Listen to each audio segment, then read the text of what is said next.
जी अस्सलाम वालेकुम students, Wajih Hasan Alvi's here and you watching Alvi law associates. अपने लीगल कोर्सेज जो है हमने स्टार्ट कर लिए हैं, जिसमें हम फैमिली, सिविल और क्रिमिनल मैटर्स को जो है वो डिस्कस करने जा रहे हैं। बेसिकली काफ़ी ज़्यादा चीज़ें हैं, लेकिन स्टार्ट करने से पहले मतलब ऑनवर्ड्स तो ऑब्वियसली हम जो है वो प्रैक्टिकल नेचर की जो थिंग्स हैं वो पढ़ेंगे ही पढ़ेंगे। लाइक किस तरह से कोई केस जो है वो ड्राफ्ट करना है, कौन कौन से डॉक्यूमेंट्स रिक्वायर्ड हैं, किस तरह से केस को फाइल करना है, या केस की स्टेजेस क्या होंगी, किस स्टेज पे क्या करना है, ये सारी चीज़ें ऑनवर्ड से इंशाल्लाह डिस्कस होंगी।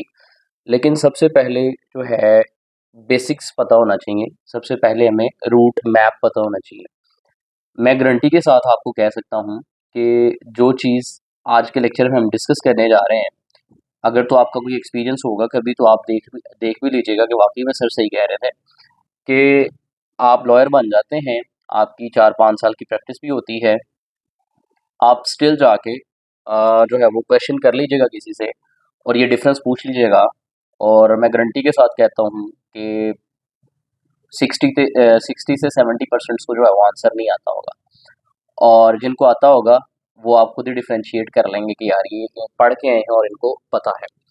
बेसिकली आज जो हम पढ़ने जा रहे हैं वो हम देखेंगे लाइक सिविल, क्रिमिनल एंड जो फैमिली केसेस की हम बात करते हैं, या family, civil and criminal matters की जो बात करते हैं, ये सारा का सारा किस पे बेस करता है, इसको किस तरह से रेगुलेट किया जाता है, क्या इसके पीछे जो है वो स्ट्रैटेजी है।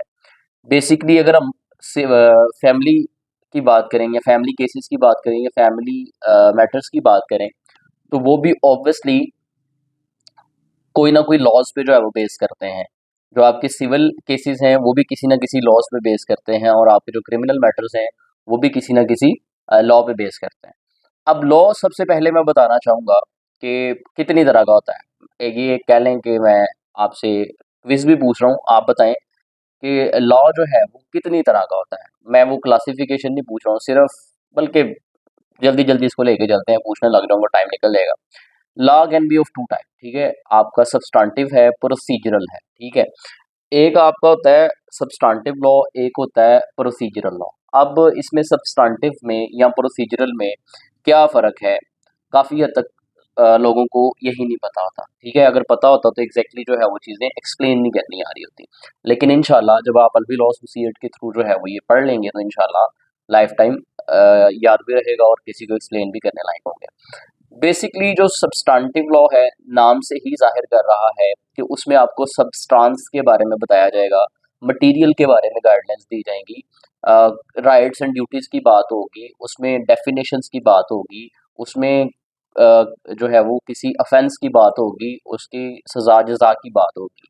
ये आपका होगा इससे पीछे आप सारे जो स्टूडेंट्स हैं वो फिलोसफी ऑफ लॉ भी पढ़ के आए हैं, आप इंग्लिश जूरिस स्टूडेंट्स भी पढ़ के आए हैं। तो उसमें आपने पढ़ा था लॉ के सोर्सेज के बारे में। तो sources can be of two types, material sources as well as formal sources, ठीक है। तो मटेरियल सोर्सेज में भी हम देखते थे कि मटेरियल सोर्सेज वो सोर्सेज हैं जहां से लॉ अपना सब्सटेंस डिराइव करता है, मटेरियल डिराइव करता है। सेम लाइकवाइज जितने भी आपके लॉज हैं उनमें substantive as well as procedural laws होते हैं। तो सब्सटेंटिव मैंने मिसाल दी कि उसमें सब्सटेंस आपको गिवन होता है, आगे एग्जांपल्स के साथ ऑब्वियसली पढ़ेंगे, इसको मजीद एलैबोरेट करेंगे। सिर्फ समझाने की नीयत से बता रहा हूँ कि सब्सटेंटिव लॉ एक ऐसा लॉ है जहां से लॉ अपना सब्सटेंस लेता है, मटेरियल लेता है। On the other hand procedural law नाम से ही जाहिर है एक ऐसा लॉ होता है जो कि प्रोसीजर के बारे में गाइडलाइंस देता है। लाइक अगर कोई बंदा किसी को कत्ल करेगा तो 302 जो है वो लागू रहेगी। ये 302 कहाँ पे गिवन है? पाकिस्तान पिनल कोड में। तो पाकिस्तान पिनल कोड क्या हुआ? सब्सटेंटिव लॉ हुआ। लेकिन अगर एक ऐसा बंदा है जिसने कत्ल कर दिया है, उसको सजा कैसे देनी है, उसका ट्रायल कैसे चलेगा, उसका केस कैसे कंडक्ट होगा, उसको किन पैरामीटर्स के तहत जो है उसकी इन्वेस्टिगेशन की जाएगी, किस तरह से उसका ट्रायल कंडक्ट किया जाएगा, एविडेंस के क्या मराहल होंगे, इन सब के बारे में हमें गाइडलाइन कौन देगा? वो प्रोसीजरल लॉ देगा। और क्रिमिनल साइड पे हमारे पास प्रोसीजरल लॉ कौन सा है? आपका क्रिमिनल कोड है, ठीक है, CRPC है, ठीक है, 1898 की। तो एनी हाउ यहाँ पे हमने दो चीज़ें डिसाइड कर ली कि आपका एक तो सब्सटेंटिव लॉ है जिससे आपको सब्सटेंस मिलेगा, ठीक है, जिसमें आपको डेफिनेशंस मिलेंगी, जिसमें आपको जो है वो सजा जजा के बारे में इंफॉर्मेशन मिलेगी, जिसमें आपको किसी भी ऑफेंस के बारे में या किसी भी टॉपिक के इंग्रेडिएंट्स के बारे में पता चलेगा। लेकिन जब आप उसको प्रैक्टिकली इन्फोर्स करना चाहेंगे, उसके अगेंस्ट केस फाइल करना चाहेंगे, कोई क्रिमिनल ट्रायल इनिशिएट करना चाहेंगे, तो उसके लिए आपको जो है वो प्रोसीजरल लॉ की जरूरत पड़ेगी। तो आज हम जो पढ़ने जा रहे हैं या आज का जो हमारा टॉपिक है, उसमें हमने तीनों चीजें देखनी है। लाइक अगर फैमिली लॉ की बात करते हैं तो फैमिली साइड पे हमारे पास सब्सटेंटिव लॉज कौन कौन से हैं और प्रोसीजरल लॉज कौन कौन से हैं।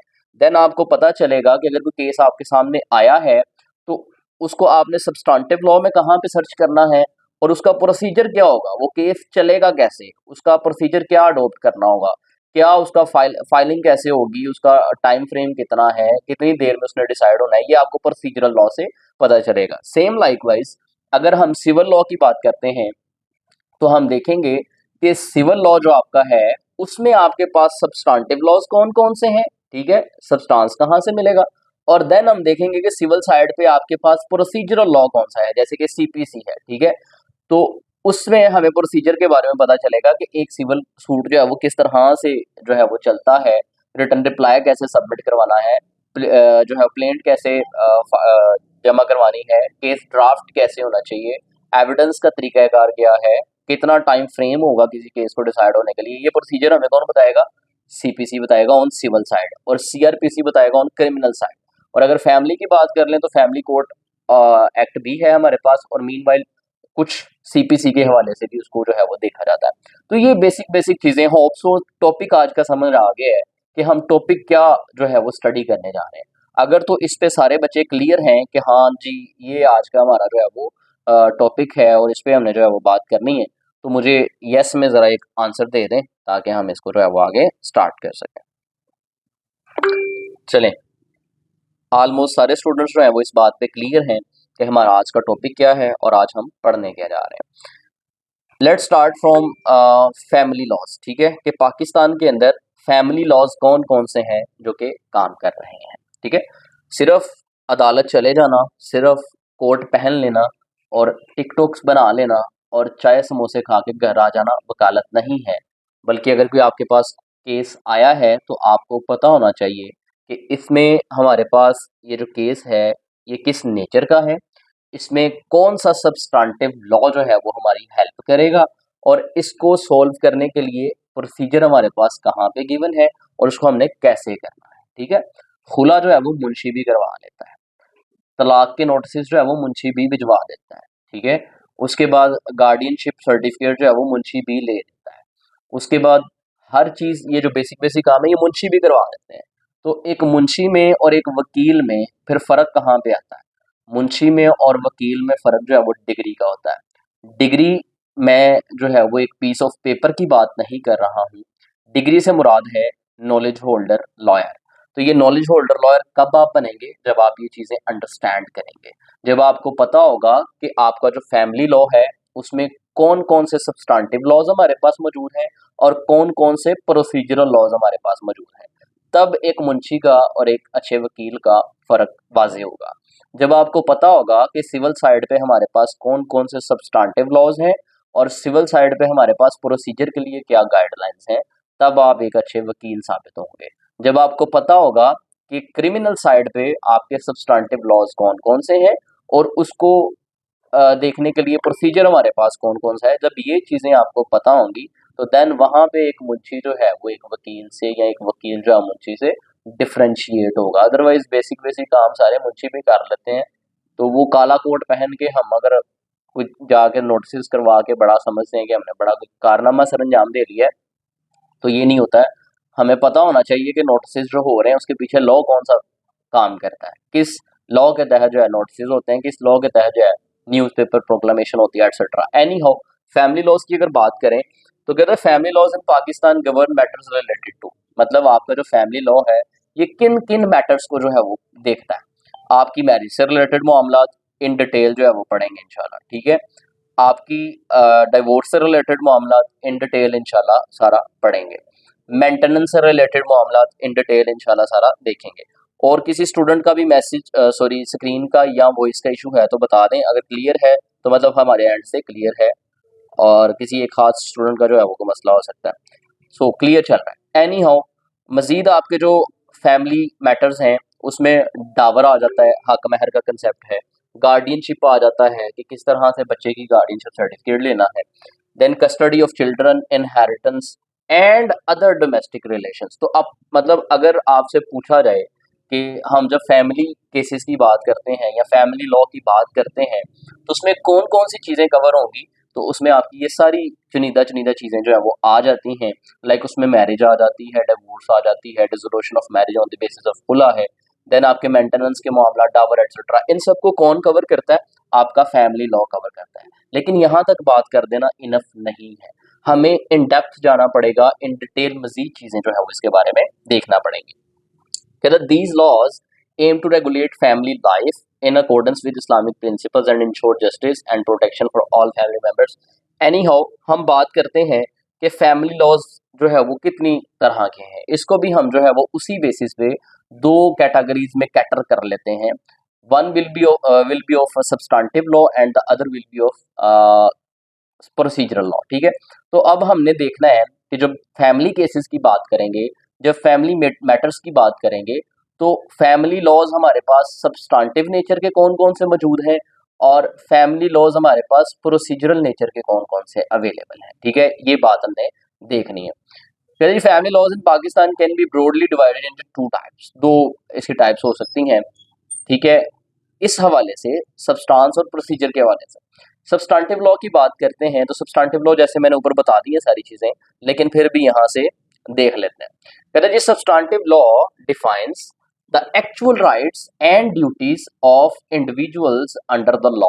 यानी सब्सटेंटिव लॉ क्या करेगा, हमें राइट्स और ड्यूटीज के बारे में बताएगा, किसी की क्या लाइबिलिटी है उसके बारे में बताएगा, किसी खास चीज को, किसी खास टॉपिक को डिफाइन करके बताएगा, किसी खास जुर्म, किसी खास ऑफेंस की सजा के बारे में बताएगा, what is right and what is wrong इस बारे में बताएगा। कौन? Substantive law.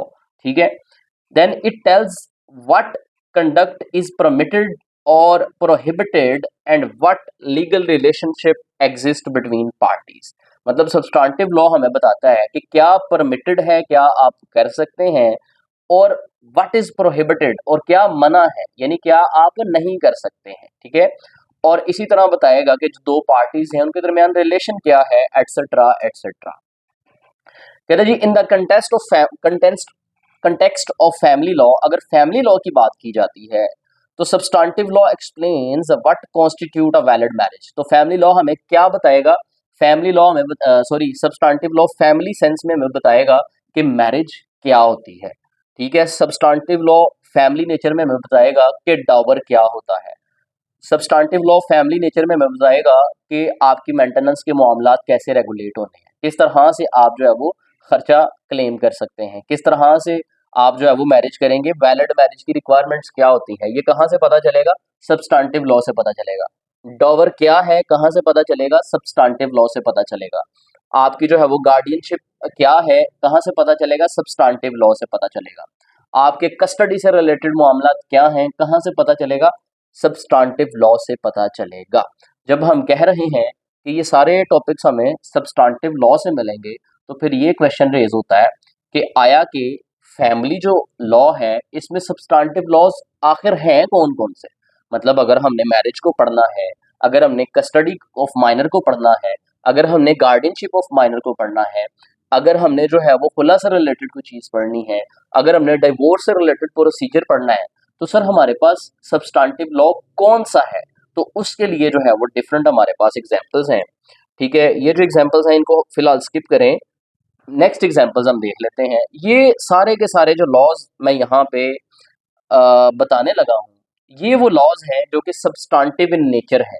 यहाँ से आपको मैरिज के बारे में, वैलिड मैरिज के बारे में पता चलेगा, यहाँ से आपको जो है वो डावर के बारे में पता चलेगा, यहाँ से आपको जो है वो बच्चे की कस्टडी के बारे में पता चलेगा, यहाँ से आपको गार्डियनशिप के बारे में पता चलेगा, यहाँ से आपको इनहेरिटेंस के मामलात का पता चलेगा, और यहाँ से फैमिली से रिलेटेड जितना भी सब्सटेंस है, मटेरियल है, वो आपको इन फंडामेंटल सब्सटेंटिव लॉज में से मिलेगा। जैसे कि सबसे पहले हमारे पास आ जाता है the Muslim family laws ordinance of 1961। जो बच्चे पार्ट 3 में हैं राइट नाउ, उनको मैं कॉन्ग्रेचुलेशंस कहना चाहूँगा। व्हाई? क्यों? अगर आप ये फैमिली ड्राफ्टिंग कोर्स कर रहे हैं, तो आपका पार्ट 3 का एक सब्जेक्ट है मुस्लिम पर्सनल लॉ, 100% वो क्लियर हो जाएगा इस फैमिली लीगल ड्राफ्टिंग के कोर्स को करने से, इवन के ब्रॉडर सेंस में हो जाएगा, ठीक है? तो सब क्योंकि उसमें आपका ये मुस्लिम फैमिली लॉ ऑर्डिनेंस 1961 भी है, तो जो मुस्लिम पर्सनल लॉ में आपने पढ़ना है, वो हमने सारा का सारा आपको इधर पढ़ा देना है इस कोर्स के थ्रू भी। देन मजीद जो आपके पास सब्सटेंटिव लॉ है फैमिली नेचर में, वो है हमारे पास the family court act of 1964। जो फैमिली कोर्ट एक्ट 1964 है ना, ये बेसिकली प्रोसीजरल इन नेचर है, लेकिन किसी हद तक सब्सटेंटिव भी है। तो यानी इसको हम substantive as well as procedural count कर सकते हैं। जैसे कि मैंने आगे लिखा भी है, the family court act 1964 bracket में लिखा है इन पार्ट, मतलब कुछ पार्ट इसका सब्सटेंटिव है, कुछ पार्ट इसका प्रोसीजरल है। किसी हद तक ये हमें सब्सटेंस भी प्रोवाइड करता है, लेकिन किसी हद तक हमें ये जो है वो कोर्ट की जुरिस्डिक्शन के बारे में बताता है, ये हमें प्रोसीजर के बारे में बताता है, केस के प्रोसीजरल मेथड के बारे में बताता है। Furthermore we have the dissolution of Muslim marriage act of 1939 कि जो मुस्लिम्स हैं उनकी मैरिज जो है वो किस तरह से डिसॉल्व हो सकती है, ये एक एक्ट है 1939 का। इसको पढ़ने से आपको सारा का सारा पता चल जाएगा कि जो मुस्लिम्स हैं उनकी मैरिज को किस तरह से डिसॉल्व किया जा सकता है। ये भी आपका सब्सटेंटिव लॉ में आ जाता है फैमिली में। देन आपके पास है the child marriage restaurant act of 1929। अक्सर आप लोग जो है वो मुझे इनबॉक्स करते हैं, टिकटॉकर कुछ वकील होते हैं और वो जो है वो सुबह उठते सार नाश्ता करने से पहले एक वीडियो लगाते हैं कि अब जो कजन मैरिज करेगा उसके ऊपर बम फेंक दिया जाएगा। वो सुबह सुबह बच्चा परेशान होता है, मेरा तो अपने कजन पे सर क्रश है, तो मैं क्या करूं? क्या अब मैं अपनी कजन के साथ शादी नहीं कर सकूंगा? बच्चा बड़ा परेशान हो जाता है। वो व्यूज की खातर कुछ भी अपलोड कर देते हैं, इधर बच्चा जो है परेशान होकर बैठ जाता है कि हलीमा जिससे मैं जो है वो पिछले 18 साल से प्यार करता आ रहा हूँ, इकट्ठे हम जो है वो चावल खाते रहे हैं, इकट्ठे जो है वो हम कार्टून देखते रहे हैं, इकट्ठे जो है हम फंक्शंस में जाते रहे हैं, तो अब जो है वो ये तो फैसला बड़ा डेंजरस आ गया कि कजन के साथ मैरिज ही नहीं हो सकती। अनफॉर्चुनेटली हम एक ऐसी सोसाइटी में रह रहे हैं कि जहाँ पे अफवाहें ऐसे फैलती हैं कि जैसे फैलने का हक हो, ठीक है? तो बच्चा बड़ा परेशान होता है। तो वो परेशानी का हल कहाँ पे अवेलेबल है? परेशानी का हल इन लॉज में अवेलेबल है। ये लॉज आपके खुद पढ़ने के हैं, आप खुद पढ़ सकते हैं और इस बात का एनालिसिस कर सकते हैं कि आया कि ये जो मैं अब क्या ही कहूँ, ठीक है? ये जो आवाज़ें लगा रहे हैं वो लास्ट टाइम एक मेंबर की लगाई थी कि आलू लो, गोभी लो, मेथी लो।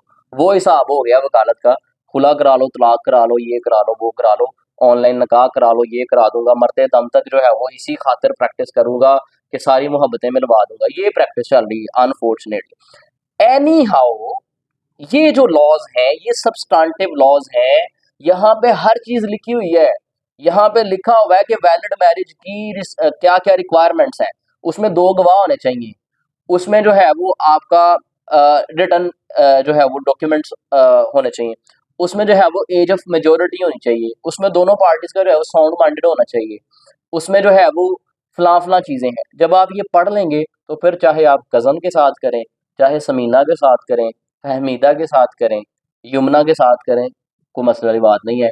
बेसिक जो इंग्रेडिएंट्स हैं वैलिड मैरिज के, जो कि यहाँ पे मुस्लिम फैमिली लॉ ऑर्डिनेंस में आपको मिलेंगे, वो अगर पूरे हैं तो शादी पूरी है। तो किसी पे नहीं जाना कि सर वो कज़न मैरिज बैन हो गई है, ये हो गया है, वो ये हो गया है, तो बच्चे परेशान हो गए हैं। तो यहाँ ये अपने पढ़ना है और हमने आपको पढ़ाना है, देन आपने बाइकआउट करना है ऐसे लोगों का, ठीक है? एनी हाउ, अब आ जाते हैं प्रोसीजर पे। अब शादी हो गई, मैरिज हो गई, मैरिज के बाद तो मसला आ गया है हस्बैंड एंड वाइफ में। तो हस्बैंड एंड वाइफ के दरमियान जो मसला आ गया उसके हल के लिए उन्होंने कोशिशें की हैं, नहीं हो सका। तो क्या हुआ कि उन्होंने कहा चलो जी हमने खुला ले ली। अब खुला क्या है, ये कहाँ पे मिलेगा? ये आपको सब्सटेंटिव लॉ में मिलेगा। खुला का कंसेप्ट आपको एक्सप्लेन्ड कहाँ पे मिलेगा? सब्सटेंटिव लॉ में मिलेगा। मैरिज का कंसेप्ट आपको एक्सप्लेन्ड कहाँ पे मिलेगा? सब्सटेंटिव लॉ में मिलेगा। डाउरी आर्टिकल्स का कंसेप्ट आपको एक्सप्लेन्ड कहाँ पे मिलेगा? सब्सटेंटिव लॉ में मिलेगा। डॉवर का कंसेप्ट आपको एक्सप्लेन्ड कहाँ पे मिलेगा? सब्सटेंटिव लॉ में मिलेगा। लेकिन जब आप खुला का केस फाइल करने जा रहे हैं, तो वो केस कैसे फाइल होगा, किस कोर्ट में फाइल होगा, कितने दिन में डिसाइड होगा, क्या मेथड होगा, किस तरह से हेयरिंग होगी, कौन से डॉक्यूमेंट्स अटैच करने जरूरी होंगे, ये सारी चीजें आपको सब्सटेंटिव लॉ से पता नहीं चलेंगी। ये सारी चीजें आपको पता चलेंगी प्रोसीजरल लॉ से। तो जब हमने बात कर ली कि फैमिली साइड पे हमारे पास सब्सटेंटिव लॉज तो ये हैं जो कि ऊपर पढ़ लिए हैं, तो अब बात करेंगे कि प्रोसीजरल लॉज कौन कौन से हैं हमारे पास इस साइड पे। तो अगर फैमिली लॉ का प्रोसीजर आप समझना चाहते हैं कि फैमिली लॉ का केस जो है वो कैसे फाइल करना है, कैसे हमने इसको जो है वो कोर्ट में इंट्रोड्यूस करवाना है, तो उसके लिए हमारे पास फिर प्रॉपर प्रोसीजर है जो कि इन लॉज में आपके पास गिवन है। कहते हैं प्रोसीजरल लॉ प्रोवाइडेड द, पहले तो देख लेते हैं प्रोसीजरल लॉ है क्या। जैसे कि मैं ऊपर बता भी चुका हूँ कि ये प्रोसीजर के बारे में आपकी रहनुमाई करता है। कहता है procedural law provides the mechanism to enforce substantive rights. यानी जो आप डावर का कंसेप्ट सब्सटेंटिव राइट लॉ में पढ़ के आए हैं, वो डावर आपने किस तरह से लेना है ये आपको कौन बताएगा? प्रोसीजरल लॉ बताएगा। जो आप डिसोल्यूशन ऑफ मैरिज का कंसेप्ट सब्सटेंटिव लॉ में पढ़ के आए हैं, उस मैरिज को डिसॉल्व किस तरह से करवाना है, प्रोसेस क्या है, ये आपको प्रोसीजरल लॉ से पता चलेगा। ठीक है, तो यानी मैकेनिज्म प्रोसीजर कहाँ से पता चलता है? प्रोसीजरल लॉ से। देन कहता है it explains how to bring a case to court, how notice are served, how evidence is recorded and how a decree is passed and enforced. जैसे कि मैंने शुरू में भी बताया कि अगर कत्ल हो जाता है तो कत्ल क्या है ये कहाँ पे डिफाइन है? ये सब्सटेंटिव लॉ में डिफाइन है, पीपीसी में। लेकिन कत्ल का मुकदमा कैसे चलेगा, किस तरह से एफआईआर होगी, किस तरह से इन्वेस्टिगेशन होगी, किस तरह से आगे जो है वो चलान पेश होगा, ये सारा किसने बताना है? प्रोसीजरल लॉ ने। और क्रिमिनल लॉ में प्रोसीजर कहाँ पे गिवन है? सीआरपीसी में।